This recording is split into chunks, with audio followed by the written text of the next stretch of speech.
Nobody talks about what actually happens between the day you sign a contract on a piece of land and the day you sell a finished, stabilized apartment community. And I think that's a problem, because if you're a passive investor or you're somebody that's looking to get into this space, you need to understand exactly what goes on behind the scenes in these multi-million-dollar multifamily developments. So today, I'm going to walk through the entire development lifecycle from raw dirt all the way to stabilization and sale. I'll break down every major phase, why it matters, and where things can go wrong. I'm also going to talk about some real examples of some of my past projects. These are the things that not many developers are willing to share with you. If you're new here, this channel is all about multifamily real estate, passive investing, and what it actually looks like to build apartment communities from the ground up. My goal is to give you real information without any of the hype or fluff. So let's get into it. Everything starts with the site, and I want to be clear about something up front. Finding a piece of land is very easy. Finding the right piece of land for the right product in the right market is an entirely different skill set. This can be a vacant parcel of land or even have an existing building on it that we need to tear down. In 2025, we started a mixed-use development in Kokomo, Indiana, on a site that had a blighted house on it. This house was an eyesore in the neighborhood, so we had to demolish that house after purchasing the land. Now, when I'm evaluating a potential site, I'm running through a layer of set filters before I get emotionally attached to anything. The first filter is the market itself. What's the population trend? Is this a city where people are moving in or out of? What does the job market look like? And most importantly, what kind of jobs? Because a diverse market driven by stable employers like healthcare, manufacturing, or government creates a more reliable renter base than a market tied to one volatile industry. Then I look at rent trends. What are rents doing year over year? Are they growing? Are they flat or declining? And what's the projected supply pipeline? If 4 other developers are starting projects within a 5-mile radius of my site, I need to factor that into my absorption assumptions. Now, depending on the growth of the market, that doesn't mean I write off the site completely, but that is something I need to be aware of. The second filter is the submarket, which is basically the immediate surrounding of the area. So what's the median household income? What percentage of residents are actually renters versus owners? What's the existing apartment inventory and how old is it? Because if everything in the market is 10 plus years old, that's a signal that there might be unmet demand at a higher price point and nicer product. Then the third filter is the location of the site itself. I evaluate the surrounding location of the site, and I think this is the most important factor by far. I only build on sites that are located near restaurants, shopping centers, businesses, and major highways. I always want to see major brands like Starbucks, Costco, or Chick-fil-A near the site that I am evaluating. Companies like this are very particular about where they set up shop, so I can leverage their market research by building nearby. I am not the developer that's going to build a project that's nearby a graveyard or some kind of vacant strip mall. You could have the most amazing plans for a project, but if it's in a bad location, the future residents will choose to live elsewhere. I'm also checking to see if utilities are at the site, how the topography is, and making sure it's not in a flood zone. In this site selection process, I'm also scheduling a meeting with the municipality to see if they are excited about seeing a mixed-use project go in this location. If they are, that gives me a lot of confidence to work further into the process, but if not, it's probably going to be an uphill battle to build a project there. All of these are what I evaluate first before spending any time on the underwriting process, which is what the next phase is. This is the part of the development that I find most interesting, and I'll tell you why. My first job after graduating business school was working as a multifamily underwriter for a commercial bridge lender before I started my own company. My job was to evaluate deals from other investors and decide whether the bank should lend money on them. During my time at the bank, I saw hundreds of performas. I've seen deals that look beautiful on paper, but actually blow up in real life. That background shaped how I approach underwriting my own deals. And the core philosophy is this: underwriting is not about finding numbers that make the deal work. It's about stress testing the deal until you figure out where it breaks, and then deciding if the projected returns are sufficient for the amount of risk my investors and I are taking. It's also about figuring out how you protect your downside. So many investors talk about the upside in these deals, but I want to know how I can protect my downside. So what does underwriting actually look like for a multifamily development project? First, you start with revenue. What are your projected rents at delivery, which could be 2 or 3 years from now?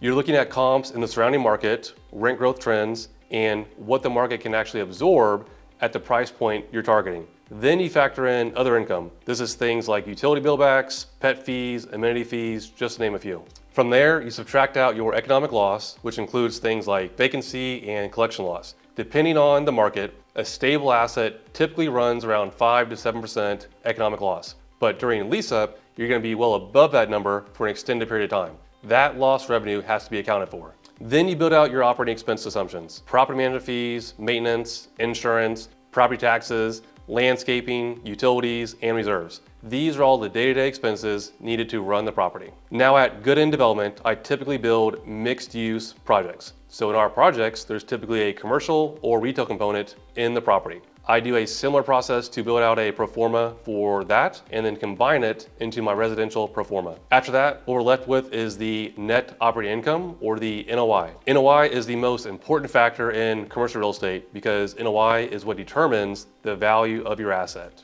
Commercial multifamily properties are valued using a capitalization rate or a cap rate. Within my underwriting model, I project to sell the apartments and the commercial component at different exit cap rates, since return thresholds for apartments and commercial are different. The formula is simple: divide your NOI by the prevailing cap rate, and that's your asset value. After building a pro forma, I need to figure out what it will cost to build. This includes soft and hard costs. Soft costs are what I pay for architects, civil engineers, bank fees, entitlement fees, and more. Hard costs are what it takes to actually build the project, like framing, the foundation, materials, and the interior build out of the units. So I'll get in contact with my construction company and all the other third-party companies I work with to verify these costs. Okay, so let's keep it simple and do an example and assume we're building an apartment project with all residential apartments. So if you're projecting $500,000 in stabilized NOI and the market cap rate for your product type is 6%, your asset is worth roughly $8.3 million.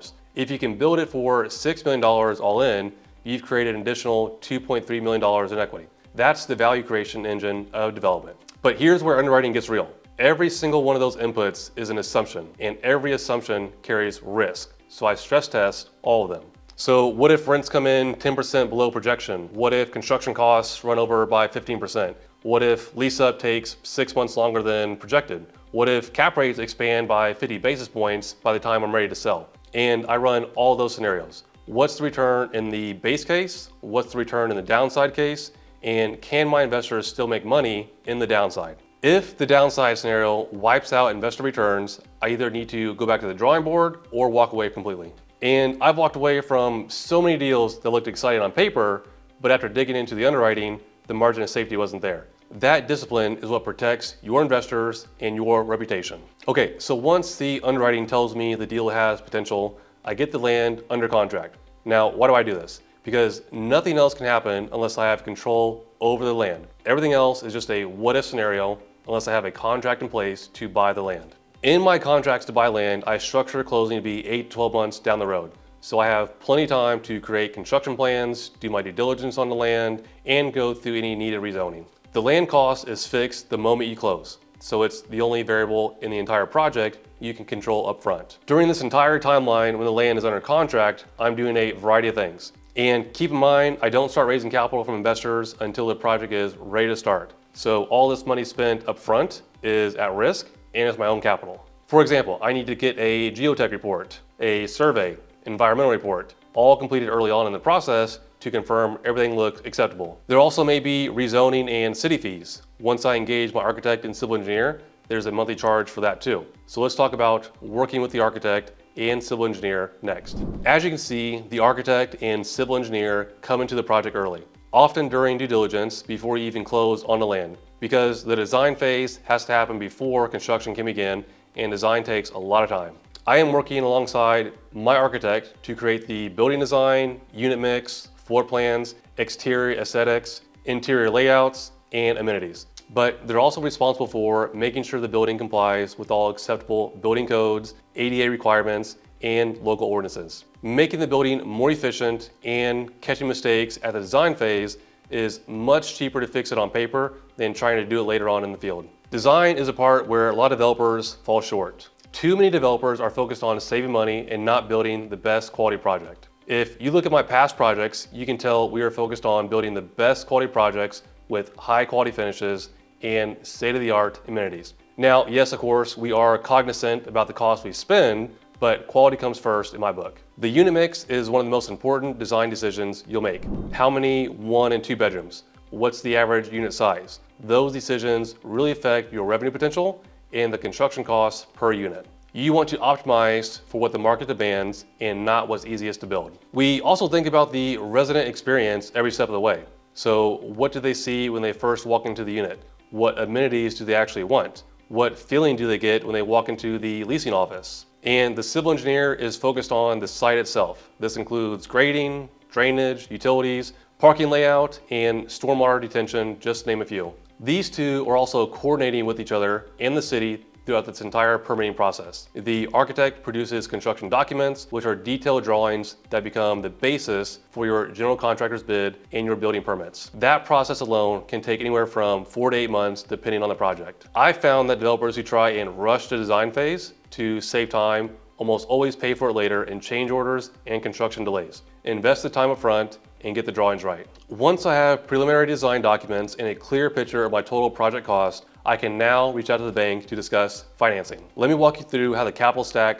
typically works on a ground up development deal, because this is something most passive investors have never had explained to them clearly. The capital stack is just the hierarchy of who's funding the deal and who gets paid back in what order. At the bottom of the stack is the safest position. This is the senior construction loan. This is typically provided by a bank, and it covers a significant portion of the construction cost. On a ground up deal, you're often looking at a loan to cost ratio somewhere in the range of 60 to 75%, meaning the lender will fund 60 to 75 cents of every dollar of that project cost, and the remaining 25 to 40% has to come from equity.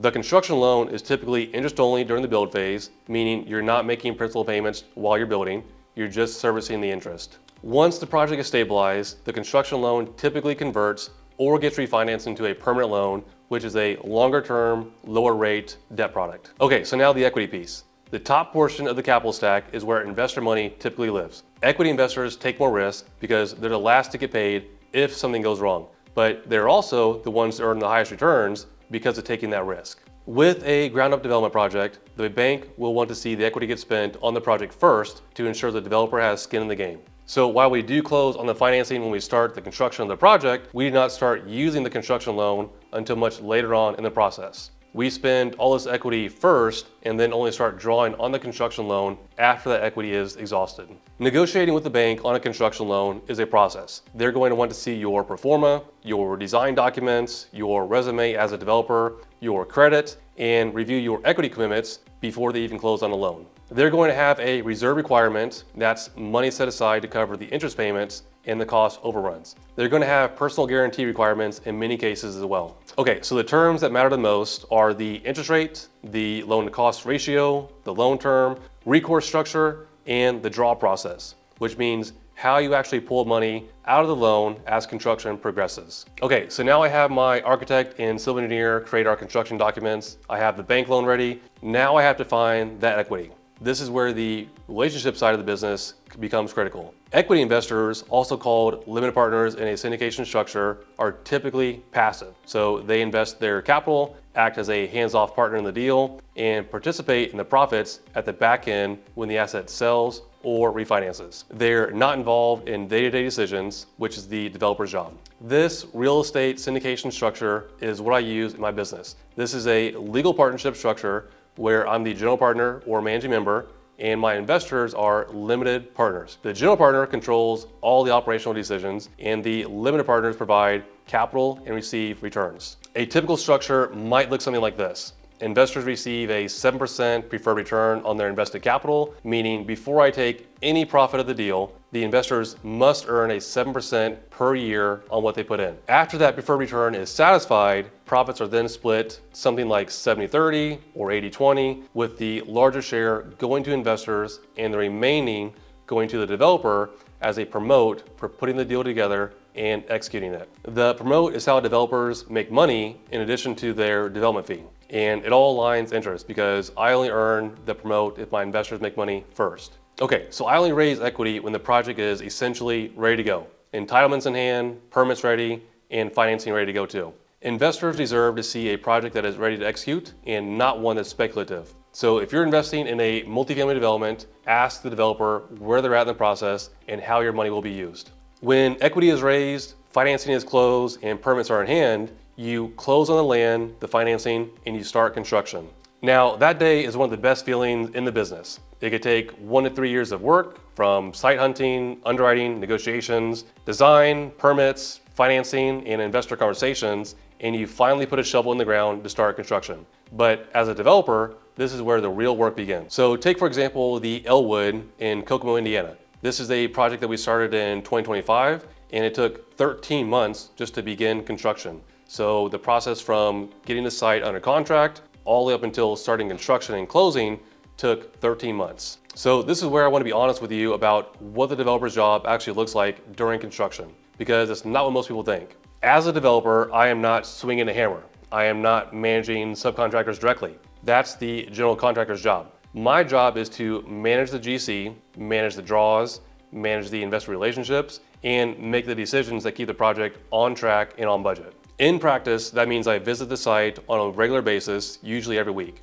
I'm in bi-weekly meetings with our team to talk about the schedule, the budget, and any open issues. I'm reviewing draw requests to make sure that we're not funding work that hasn't been completed yet. I'm also reviewing the budget to cost report every month to understand if we are over or under budget on any line items. So as a developer, I heavily rely on the construction company to execute the business plan. This is not a role where I can just hire a GC, go out of town on vacation, and come back in 14 months when the project is complete. I have to actively be reviewing the budget, identifying mistakes in real time at the construction site, and be able to make decisions quickly. The developer's job during construction is to be the quarterback, but the quarterback can't win the game alone. They have to work together with their team to win the game. Okay, so the next major phase is when construction is nearing completion. This is when we have to start planning for the lease-up. Lease-up is the process of renting out the units as quickly as possible so the project starts producing income. So I bring in a professional property management company to run this phase. Their job is to generate leads, convert prospects into signed leases,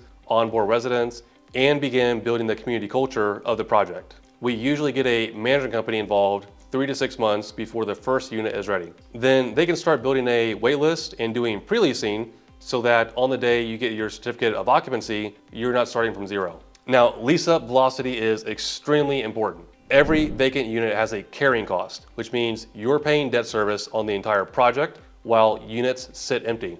The faster you absorb those vacant units, the faster you stop bleeding cash and start generating income. Stabilization is typically defined as at least 90% occupied for at least 90 days. Reaching stabilization is a huge milestone for any project and could take 6 to 18 months depending on the size of the project and the market conditions. The lease-up process and overseeing the property management company is my least favorite part about the entire process. Not only is it very time intensive, it's also very stressful. And I'm more of a deal junkie. I like finding new deals, talking to brokers, finding new opportunities, underwriting deals, and going throughout the entire construction process. I really enjoy that. Okay, so now we have the project built and it's fully leased up, we can talk about the sale of the property. Yes, there are other scenarios where the property can be refinanced, we can return capital to investors, and continue holding the property. But let's talk about what happens after we sell the property. And this is where the waterfall kicks in, which just outlines how the profits are split between the investors and the developer.